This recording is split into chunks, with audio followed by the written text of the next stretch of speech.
Sahabat dan saudaraku, mari menggunakan waktu mempelajari firman Tuhan hari ini.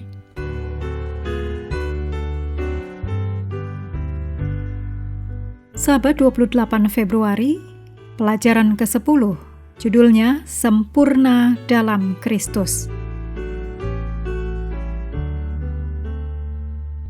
Kita mulai dengan doa singkat yang didasarkan dari 1 Tesalonika 5 ayat 23.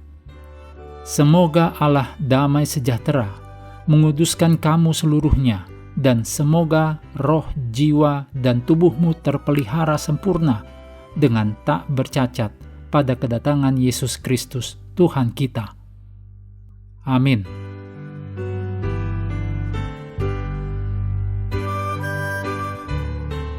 Ayat hafalan Kolose 2 ayat 16 dan 17. Karena itu janganlah kamu biarkan orang menghukum kamu mengenai makanan dan minuman, atau mengenai hari raya, bulan baru, ataupun hari Sabat. Semuanya ini hanyalah bayangan dari apa yang harus datang, sedang wujudnya ialah Kristus. Pernahkah Anda ditanya mengapa Anda memelihara Sabat? Bahkan ayat hafalan untuk pelajaran ini sering digunakan sebagai bukti untuk menentang pemeliharaan Sabat. Namun, ayat Kolose 2 ayat 16 dan 17 sebenarnya ditulis bukan mengenai perintah keempat, melainkan sebagai tanggapan terhadap kesalahan yang diajarkan oleh beberapa guru palsu di dalam gereja. Apa saja kesalahan tersebut? Pertama, ajaran sesat itu digambarkan sebagai filsafat, tradisi manusia, roh-roh dunia, dan yang tidak menurut Kristus. Kolose 2 ayat 8. Ajaran sesat juga tentang sunat dan pemeliharaan hari-hari raya Yahudi. Kolose 2 ayat 11 dan 16. Upacara penyucian Yahudi dan peraturan-peraturan yang berkaitan dengan makanan. Kolose 2 ayat 16 dan 21. Ajaran sesat juga mencakup penyembahan malaikat atau upaya untuk meniru ibadah kepada malaikat.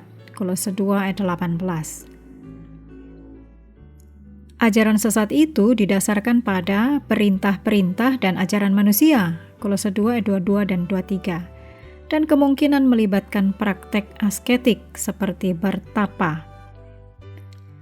Para guru palsu ini jelas rohani dan tulus, tapi mereka juga salah memahami Injil. Pekan ini kita akan melihat mengapa salah memahami Injil, juga melihat mengapa ayat hafalan Kolose 2 ayat 16 dan 17 itu tidak ada hubungannya dengan pemeliharaan Sabat hari ke-7.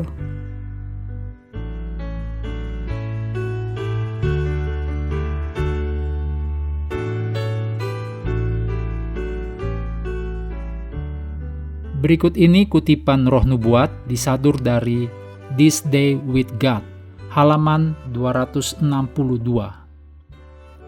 Kita tidak sempurna di dalam Kristus kecuali kita saling mengasihi seperti Kristus telah mengasihi kita. Ketika kita melakukan ini, seperti yang telah diperintahkan Kristus kepada kita, kita akan memberikan bukti bahwa kita sempurna di dalam Dia. Kita harus memiliki iman yang dinubuatkan para nabi dan diberitakan para rasul, iman yang bekerja melalui kasih dan menyucikan jiwa. Amin.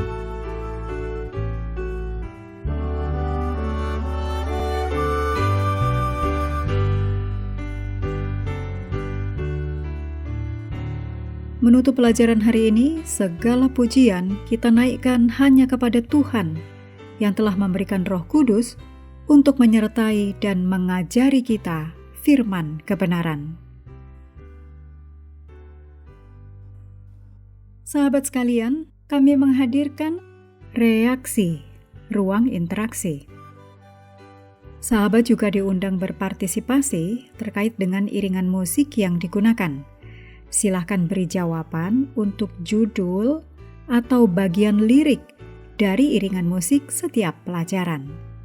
Bagi yang memberikan 4 jawaban benar akan menerima hadiah kecil. Terima kasih telah belajar bersama. Tuhan memberkati kita semua.